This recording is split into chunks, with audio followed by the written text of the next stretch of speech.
आज़ादी के बाद से क्या कारण लगते हैं सर आपको कि इतने दिनों बाद अब कहीं जाके आयुर्वेद सुनने में आ रहा है? मतलब लोग घरों में ठीक है, वो एक चिकित्सा पद्धति जो हमारे पुरखों की होती थी हम यूज करते थे, लेकिन जिस तरीके से आफ्टर 2014 ये आयुर्वेद बढ़ रहा है वो भी इंटरनेशनल लेवल पे, तो कहीं ना कहीं लगता है कि सरकारों की कमी थी या हमारी कमी? आज़ाद जब भारत हुआ तो कई तरह की समस्याएं भारत में थीं, मूलभूत समस्याएं थीं, और उन समस्याओं को से निपटना सरकारों की प्राथमिकता थी।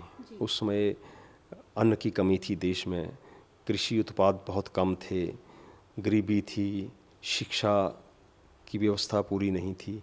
तो सरकारों का बहुत सारा जो जो रिसोर्सेज हैं, सरकारों के संसाधन हैं, साधन हैं, वो वहाँ लगते थे।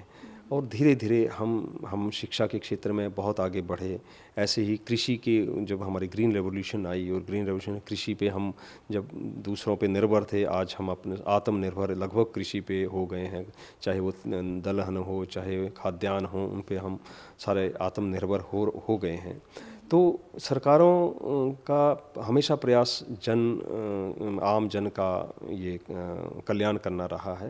लेकिन ये बात सही है कि 2014 के बाद जब वर्तमान सरकार आई और माननीय प्रधानमंत्री महोदय जी ने अपना कार्यभार ग्रहण किया, तो आयुर्वेद और भारतीय जो ज्ञान है, जो भारतीयता जो है, उस पर थोड़ा ज़्यादा ध्यान दिया गया और ज़्यादा एक तरह से मोटिवेशन लोगों को मिली है। और उसके बाद फिर कोविड जब आया तो उसके बाद और ज़्यादा जो है उसमें मिली है।